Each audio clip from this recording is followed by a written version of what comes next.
So I'm going to share a story with you that may or may not speak to anything along the spiritual path. But it's really been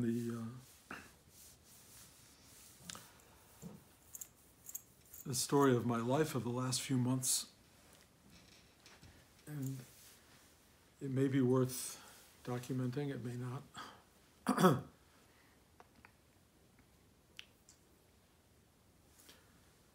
This is the real world spiritual teacher dialogue. As many of you know, I'm living in San Rafael, having followed my grandchildren, my son and his wife, from Seattle to here because of an extraordinary connection I have to all of them. I maintain a house in Los Angeles because that's my home of 38 years. And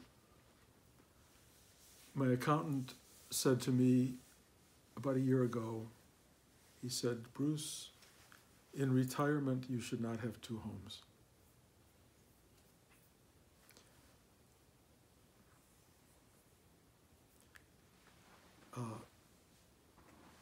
Although the home in Los Angeles is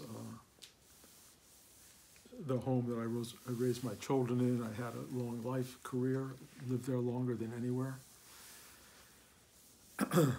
My career has since passed on, and as much as I love my family that is there and people I care about that are there, being with my grandchildren has been particularly addictive and powerful. My son Josh announced to us recently that he wants to move and suggested moving back to Northampton, Massachusetts, where he went to college. And he suggested that Blanche and I go look at Northampton while we were on the East Coast this past summer where I was teaching a Big Indian. And so we did, and I really have to say I didn't feel drawn at all to Northampton. So when I went back to Big Indian to teach again in the fall, I said to Blanche, why don't we just go look in Rhinebeck, which is only 2 hours away, in a place where we've lived before and where we have a great many friends and students. And so I found a list of houses, and we just drove to Rhinebeck and had a friend of ours who's a realtor show us some of the houses, and most of them were not exactly to my taste, and one which I had the least amount of expectation for turned out to be spectacular, like a great old French chateau or farmhouse on 20 acres with its own lake. It was really, really beautiful. And I fell instantly in love with it. And Blanche did not. So I created a scheme. I got up at 3 o'clock in the morning of the night we were leaving, and I wrote an email to the realtor, can we get back into the house for a second time and take a look at it? And she could not get a hold of the other realtor, but she did get a hold of the owner, and the owner said, sure, come. And Blanche and I went back to look at the house, and this time Blanche really liked it, which was surprising to me. It's a big, kind of grand, very European home in a very early American area. And I did something that I've never done. I got home the next day, and I made an offer on the house. And got a call from my son. Oh, this I should tell you that the offer was accepted immediately and renegotiated down considerably. It was shocking. Within 10 minutes, we had negotiated down a couple $100,000. So I was really thrilled. And then I got a call from my son saying, we're no longer going to go to Northampton. We want to move to Portland. Luckily, we had not put a down payment down on this house, so I said, okay, okay, I don't know Portland, I know it rains a lot. I wasn't excited about that, but as I tend to do, I went online and started looking for houses in Portland. And I immediately found one house that was among the most beautiful houses I have ever seen. And I said to Blanche, we need to go to Portland and look around, see what we think. I walk into this one house, and it, not only in pictures, but in person, was like an extraordinary space. I expected Blanche not to like it, but she had the exact opposite reaction. She fell in love with it the minute she walked in the door.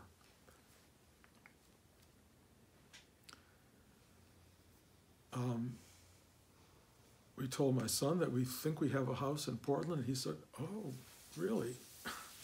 Well, I think maybe I better go back and look at it more because we don't know yet where we would exactly want to live there. And he went back to Portland and came back, and he said, you know, I'm not sure, and I looked at all these different areas, and I don't know if I found anything I like. And I said, Josh, we just got a call from the realtor that they've dropped the price on this home by $200,000. And I said, if we don't make an offer soon, we're not going to be able to get this house probably, and I'm not sure I want to live in Portland if this house is not available. I can only tell you, this is a house where you walk in the front door and there's a 2-story window overlooking Mount St. Helens, and it's a vast, beautiful expanse of hardwood floors and really comfortable and really engaging and warm. Would have room for guests, that has room for, you know, teaching class. It was like a perfect space. It goes on and on. It had a movie theater. It had a place for Blanche's pottery. So Josh comes back and he says, we get together, and he said, I don't think I can find a house in Portland that I'm going to like. And meanwhile, I'm in love with this house. And we decide that we will give him extra money to buy a house that would be suitable for him. And I'm thinking, okay, I think we found stability and stasis, and everything is fine. And the next day he asked me to come over to the house, and he said, I want to take Portland off the table. We don't want to move to Portland. I think we're talking again about Northampton. He has an astrologer talk about power lines, about which I know nothing. And all the good power lines for him and his wife and my wife are in Northampton, Massachusetts. Nothing is in Portland. And I know this is a long story, but it gets to something. And so I said, okay, we won't go to Portland. I'm not sure I can go to Northampton, but I really feel that maybe I should go back to Los Angeles, which is where my home is. And Blanche says, I'm not going back to Los Angeles. I woke up in the middle of the night with literally no foundation, no home, nowhere that I could go to, nowhere that I belonged, nowhere that my children could afford that I would want to be. And everything emptied out. I had no center. I had no place I belonged. I had no place to go. Everything was completely empty. Totally empty. And there was a fear factor in that. And of course I go, Bruce, you've been doing this spiritual work your whole life. Learning to detach is everything. Why are you so attached? What are you holding on to? Blanche, in her endless wisdom, said, Bruce, it'll all work out. We'll find the place we're supposed to go to.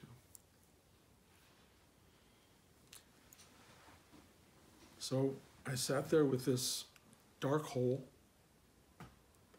this apotheosis in a way of emptiness, of complete not knowing where I belonged anymore in the world, if anywhere. And I went back to sleep. And I woke up yesterday morning and the sun was out.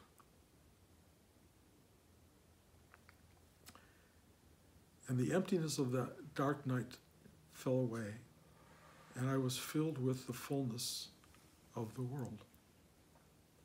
I was suddenly filled with the beauty of possibility, with the fact that I know nothing, that I am not in control of anything, that I am afloat in a sea of being, and that I, in all of my years of spiritual practice, have been building to this moment where I am not connected to anything except love. Love of my family, clearly, but even the possibility of letting that go. Letting them go where they want to go, letting us go where we want to go. A complete alteration of knowing, a complete absence of where I belong, what is holding me, because nothing is holding me. Just this. Just this.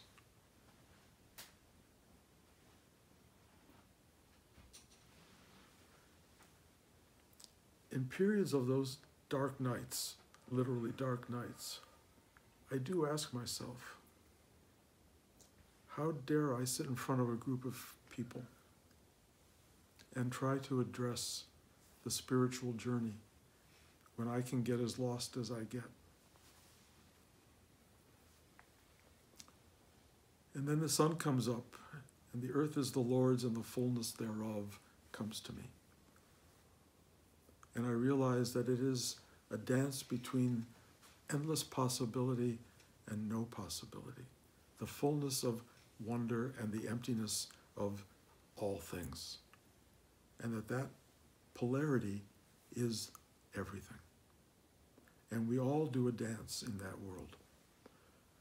Some of you may be more on the precipice, some of you may be more in the middle, some of you may be understanding what I'm saying from a personal space, some of you are saying, I don't ever want to get old, I don't ever want to deal with these kind of things, but they come in life. I understood yesterday that I have to give up everything that I want and open to what wants to be. And I have no idea what that will be at all. I was looking at houses in Marin County. I was looking at houses in Northampton. I was looking at houses in Rhinebeck. I was looking at houses again in Portland, smaller, different houses. There is no one rightness. There is no one right thing. There are forces at work, and they are going to pull my family and I in different directions, and where they'll end up, I don't know. But I know what's occurring for me is what is called change. It occurs for all of us. And sometimes it's minor, sometimes it's life-altering. In the end, change is absolute in that it takes you out of this manifested space, out of this realm, and brings you into the known unknown.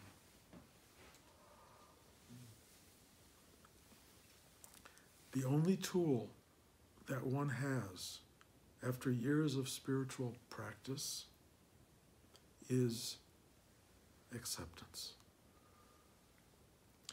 You do understand that Wanting, desiring, hoping is totally part of the human experience.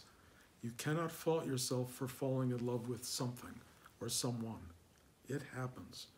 I found myself deeply attracted to aesthetic space. The house in Portland is, for me, beyond beautiful, as close as I get to living in a perfect environment, except it rains. It's also alongside a forest with 150 miles of trails that almost start in my backyard. So it was very appealing to me. The house in Rhinebeck had 20 acres with its own lake and grounds that were absolutely park-like. It is not unnatural to love those kinds of beautiful spaces. It is also appropriate to know when to say, "Thy will be done," and take what is given, or what you are led to, or as Blanche said, something will arrive. To live in this moment of absolute, ongoing uncertainty and unknowing is, in a certain sense, learning how to love the very, very texture and quality of the what is. How to love the people sitting in front of you. How to love the fact that it's a gray day and I have a house that keeps me warm. How to love the fact that the world is still alive and present and the sun does come out and grayness does occur and all of these transitions go on all the time and each one has a magical quality to it. How to love the what is and the not knowing and the not grabbing and the not having and letting go of one thing after another because life cannot deliver everything.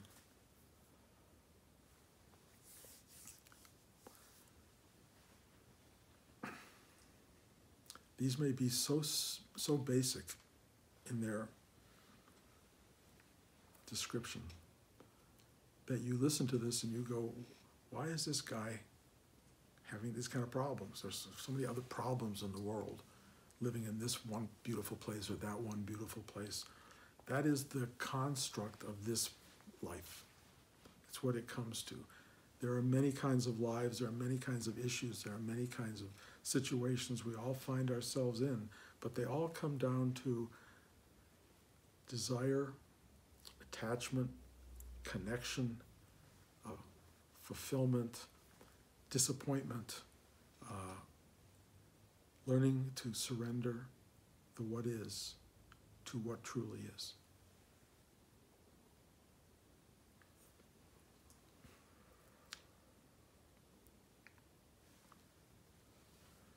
I always imagined that the spiritual journey led to a place where I would be endlessly and totally blissful.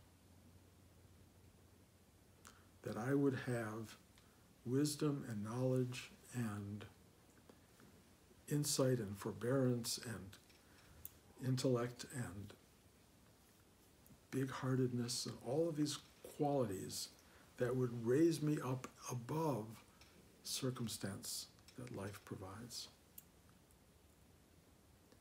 And what I have found is that the closest I come to that is not fighting life. The closest I come is accepting the what is rather than trying to make it my way. I think you have these moments where you want it to be what you want it to be. You want someone you love to live and be well. You want somebody to have what they want. You want yourself to have what you want. These are all parts of the natural human journey. And then you realize you only impact it in a certain way. And what you really need to learn to do is go, I surrender. Thy will be done. And that the real spiritual dance, in a way, is sitting under the Bodhi tree, and looking at all your desires forming and all your fears forming, And you can't get out of that box, really, as much as you can just go, okay, okay, middle path.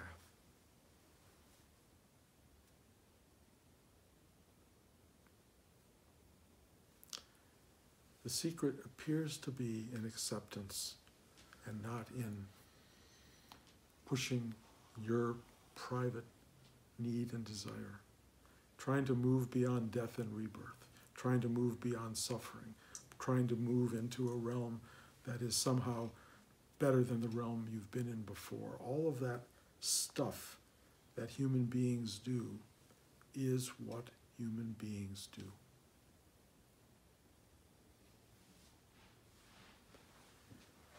Once you accept the total reality of what and who you are, and just go, aso,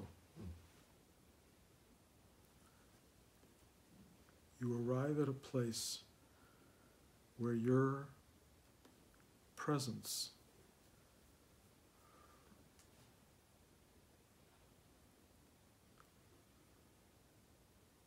fits the totality. Your being, for all of its perfection and imperfection, all of its drive, all of its hungers, all of its individuality, all of its distinctive qualities, is what is. When you know that, and when you accept that, and when you live that, you are one with the Absolute.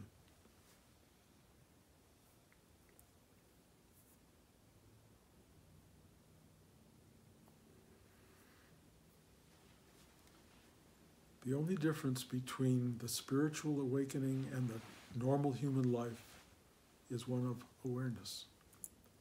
We are all one with what is. Every one of us is one with it. Even in our disturbances, even in our frightening periods, even in our wishing it to be otherwise, all of that stuff is part of exactly what is and supposed to be. Spiritual awakening is that you are aware of that.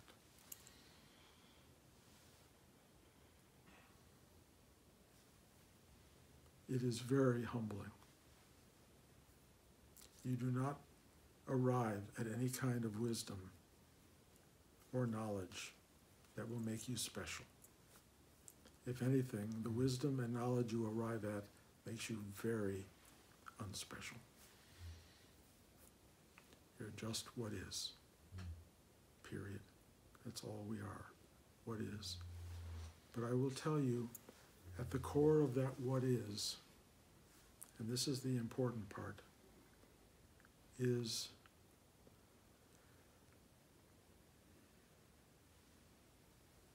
something we come in the world to witness. And that is love, and that is beauty, and that is truth. And only by truly letting go of everything do you discover the primacy of those qualities. What it means to touch another person, to see the sky, to smell the trees, to speak the truth, to touch the ephemeral,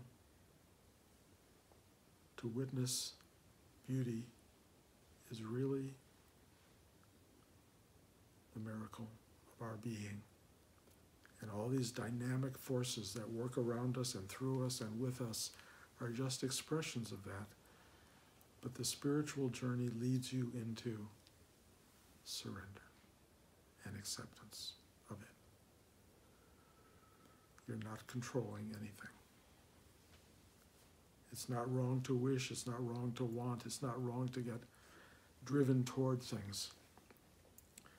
But the spiritual wisdom is just let go. The right thing will be there for you, whatever that is.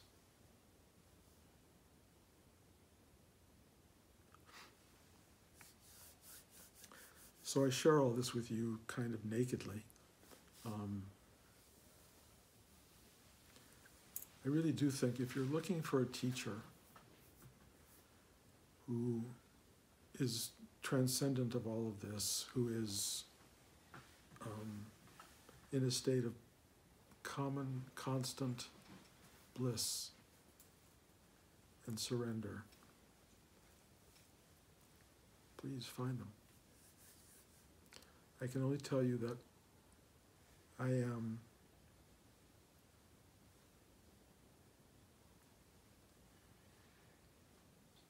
being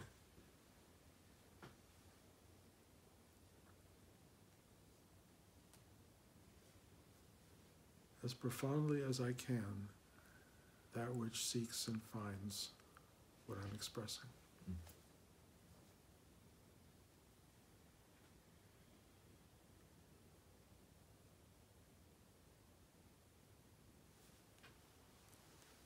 I will tell you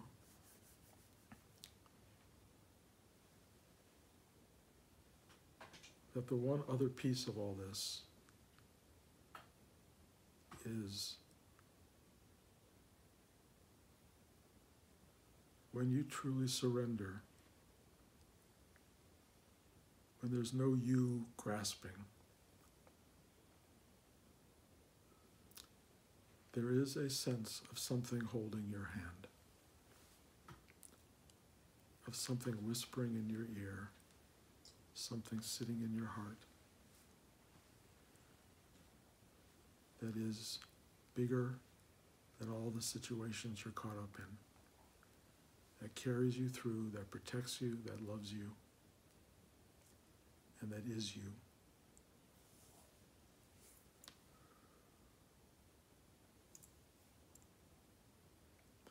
I've been remembering recently what it was like to wake up as a little kid, where I had no past that I could remember. And the future was so big and beyond me, I could not figure it out. So all I had was the day, whatever the day was. I had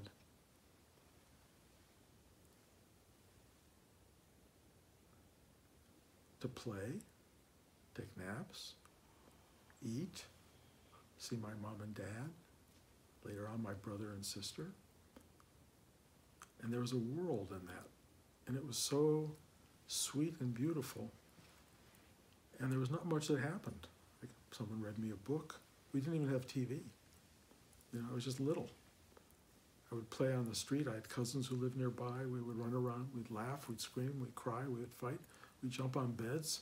We had a real life. It's this thing that happens as you get older where you start to build a future and you start to have the weight of a past, that all of this stuff starts to coagulate into a life of real drama and struggle and effort. And then you get to be my age and I'm starting to feel like my past has fallen away. There is no future, much of one. And you really start coming back into present tense. And as you come back into present tense, the only thing you want is the assurance that you have a house with a roof over your head and you have the warmth of friends or family or people in your life, and you can jump on beds and you can have a good ice cream cone and you can have these simple things in your life, because that's kind of what's left. And then if they take away that space, that comfortable space, you're beginning to face the truth of existence.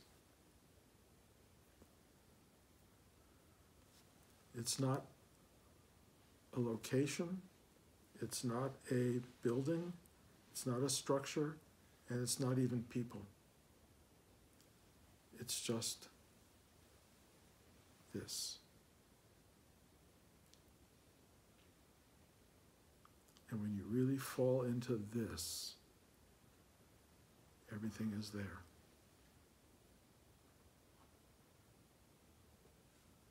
Everything.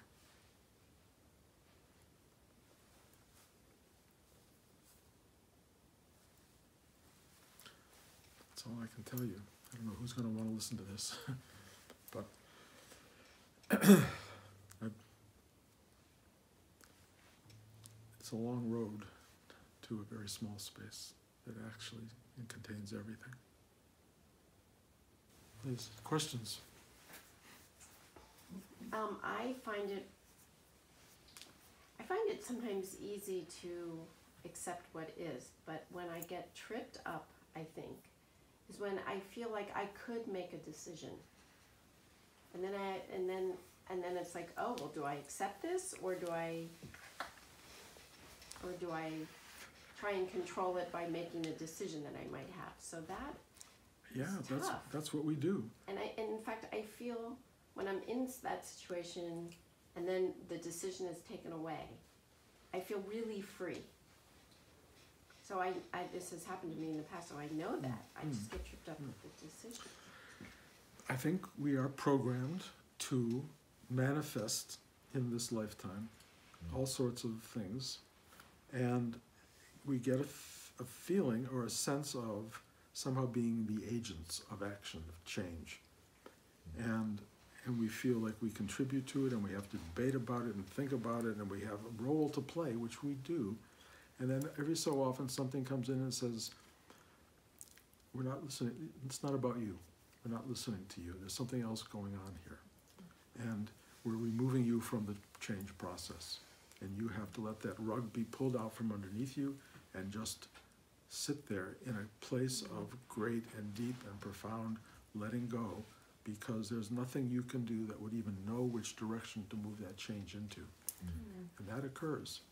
And there is a final moment in every life where that is absolute, where there's no safe anything left, not one thing to hold on to. And when that gets taken away, you have to be able, ideally, to find a place in yourself that is safe harbor, that is the essence and core of what and who you are. And if you haven't learned what and who you are, if you haven't learned to move into that interiorized space, you will be grappling with all of these discomforts out there and looking for anything to blur you from the journey, to obstruct you to distract you, to dull your senses, to take away the pain, all of that stuff, which is what we do as human beings. And the spiritual journey, if you will, is a practice of finally realizing you're not running the show. You have a role to play, but at some point that role is subsumed by a greater thing, which just says, sorry, not this. And you just have to either go, okay, or suffer. And the trick is to sit under that tree and just look at all these forces that come at you and just go, okay. I don't know any other way. Again, I always was trained and raised in this kind of philosophy that there was a way to transcend the problem, that there was a transcendent freeing oneself from all of this stuff, which may still be something a lot of teachers will tell you. And it's fine. But I can only tell you this, there will be no you that gets saved, because that was never real. The problem was the you that wanted to be saved, that wanted to be comforted, that wanted to be free. As long as you are pursuing the path of you to get there, you will be frustrated by the fact that that you is the impediment to the very thing you're looking for.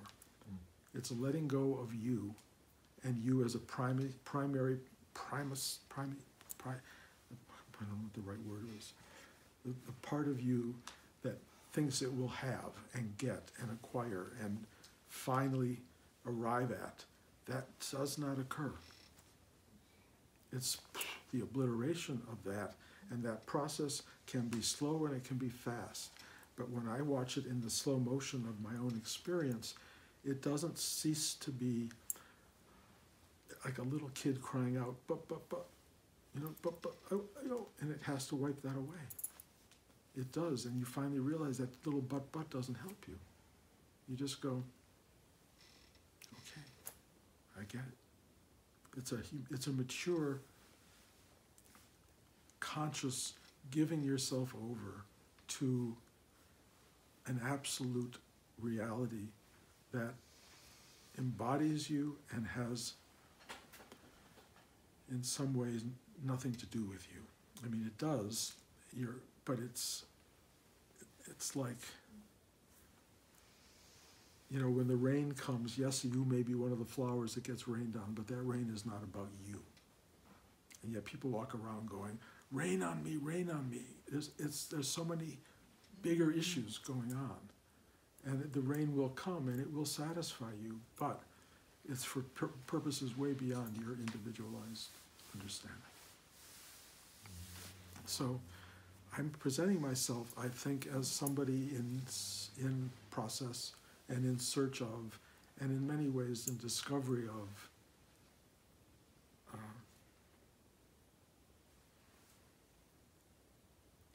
the experiential truth of absolute emptiness. And it is a potent state. Potent.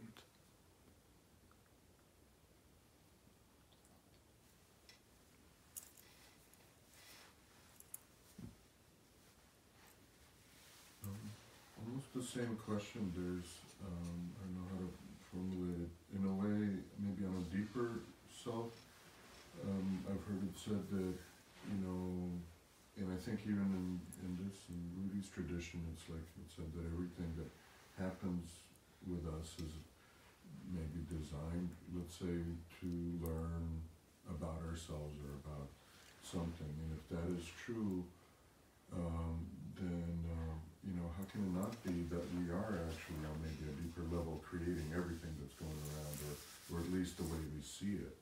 So, so I'm kind of coming up against that. How do I reconcile that of, yeah, the rain's not about me, but in a way, you know, you've also talked about that the greater self is very personal, cares about me. How does, you know, am I creator of the universe also? Yes, I mean, the answer is yes, all of the above. Yeah, I mean, that's the idea of, in some ways, grasping, intellectualizing, understanding, and knowing all of this can only be a kind of a default position of thinking, oh, I get it. You know, and we hunger for a kind of knowledge base. You know, the deep religions try to give us something that holds us in a place of understanding and comfort. My experience is all that gets exploded. And you have to understand nothing and yet be one with it, be with all of it. And it is, again, at its most alluring and comfortable core, beautiful. Or at least beauty, love are fundamental underpinnings of this thing. Underneath that, there may be absolutely nothing to hold on to. But, and not that you should hold on to love even, or beauty, or truth, but my experiences, they are sort of guiding lights of truth that keep appearing. And they keep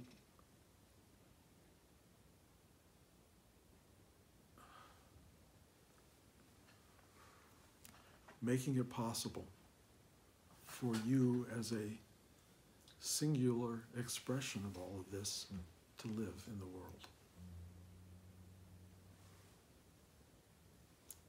It's a tough world. And when you find that navigational light in yourself, you can find your way through it. And at some point, if that light is taken away,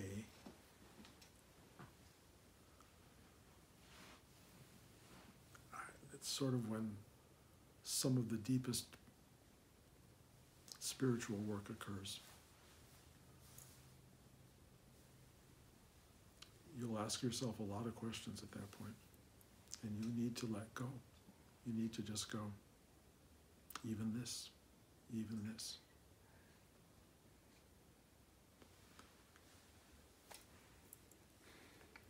You know, I think a lot of people are looking for what I've described recently as the spiritual bypass. The way to somehow avoid these issues, to go through the dark night to go through the hard stuff. I don't think that's real. I think you can delude yourself into thinking it's real, but my experience is this ride will take you to the core of existence. And if you have the courage to go there, you will come away with a very simple, almost unspeakable knowing. And not one that needs to be, or it can easily be broadcast to people, because it's not the message that most people want, and most people want heaven, which I totally understand. And in fact, that maybe that's something of that nature that finally prevails. But all I can say is, this journey, if you choose to go on it in some fundamental way, will bring you to layers of knowledge, wisdom, and truth that nothing else will. You can't get it from books, you can't get it from other people's teachings, you can't get it from other people's journeys. They'll give you insights, but in the end, it's your journey. And you have to do it. And you're kind of on your own, except in this world, we can hug each other, which we should do a lot. Because we're all hurting, and we're all lost, and we're all struggling, and yet there are those of us who are far enough on the path to be able to say, don't worry about it. Just keep going. That even in the darkest loss of everything, something is there. And that something appears to have an enormous interest in you.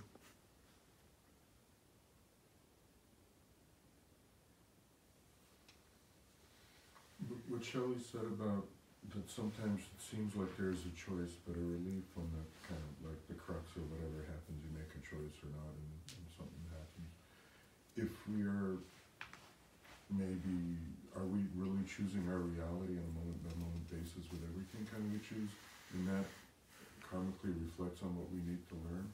Are we actually at choice, or is it better to let go? These are great questions. They're ancient questions. It's kind of both. You're sort of creating your own reality, and that reality is responsive to you, and yet there is something that created the canvas on which that reality is being created, and it's aware of you. And that creates duality, but at some point you realize it's all one thing. It's all one thing forming, and it's all working. And trying to understand it separates you from it because it makes you and it. And when you finally just go, okay, there's a different process. It's just, it's a singularity. And we are part of that singularity. We are the singularity, but it makes no sense to the normal mind, and so you kind of just have to go, okay, and you have to be real with it. You know, like when I woke up the other night in fear, I couldn't say, but I've been doing spiritual work for 50 years, why should I be frightened? You know, I mean, I felt totally humiliated by the fear, and then I felt this was part of it. This is part of it. That fear does not go away just because you have a spiritual life. It's a part of the totality, and it's part of your expression of being. That's all I can say. And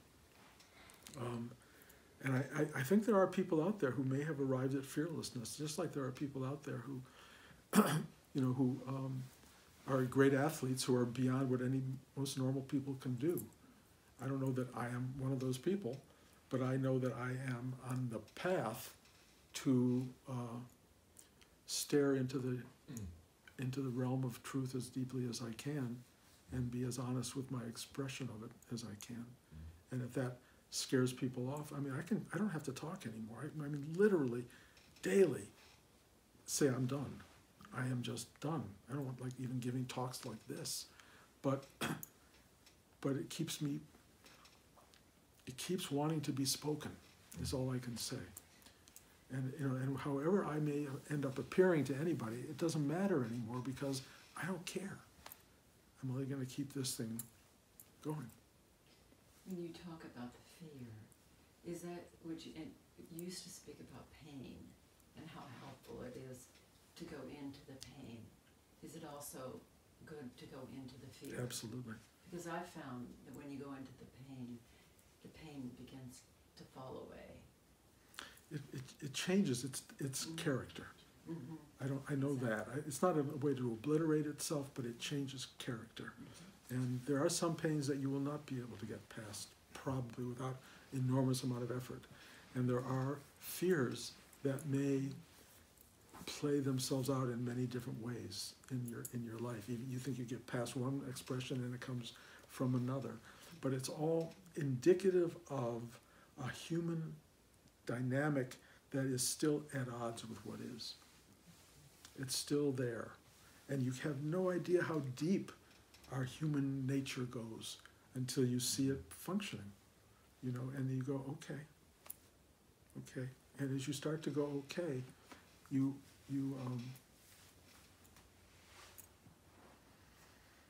touch the ineffable. You touch the sublime. You touch the thing that human beings search for all the time in life, but usually in all the wrong places. And if you do it honestly, not trying to protect an ego, not trying to protect an identity, if you just go, this is real. Don't try to push your fear and your ego-minded protections on other people. Just be raw, be real, be what you are, but be it from a place of what it means to be alive and human. I mean, I think my whole understanding of the spiritual journey is to become human. Just totally human. And that's a big journey. And most people, I can't speak for everybody, but I think most people are trying to perfect certain pockets of their humanity. But to become the whole thing is to be a witness to something that is transcendent and vast and infinite and eternal, and be in the face of that, to recognize your oneness with that and also your separateness from that, until that last speck of moment where the separateness disappears.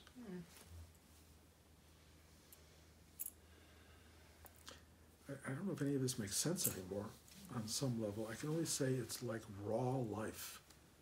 You know, who am I, what am I, where do I belong? And at my moment, in this juncture of things, everything is taken away. I mean,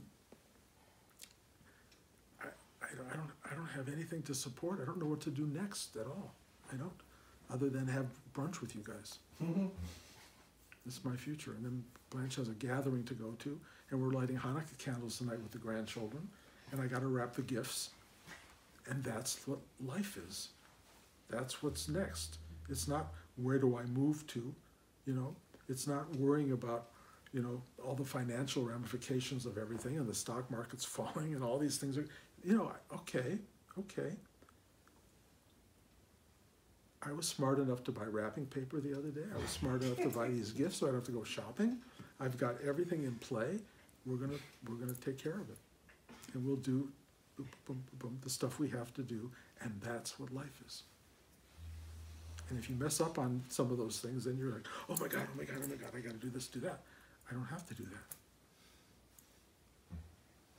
So, you know, one little step at a time, and it's an amazing journey. And when I stop, when I sit and look out the window sometimes, it's like I'm witnessing perfection. When I look at you guys, you have no idea. When I look at you guys, how many people are willing to sit and just be with one another, wordlessly, just looking at one another and touching something that hardly ever gets touched? How many people do that? I mean, maybe a lot, I don't know. You know, I think people when they make love kind of can do that. But mostly what's happening here is soul to soul, seeing one another imperfectly, and yet with this incredible sense of we're in this together. And this is an amazing thing we're in. Truly amazing. and I can't tell you what it is, but I know I do not take it for granted. I know this thing is fundamentally miraculous. And take that and, go from there. With all of its bullshit, with all of the craziness that people live with, with all of the stupid dramas that people engage in, they're just part of an ignorance of the miracle. When you are aware of the miracle, you don't behave too badly. Okay, any other questions? Can I turn it off now? Okay.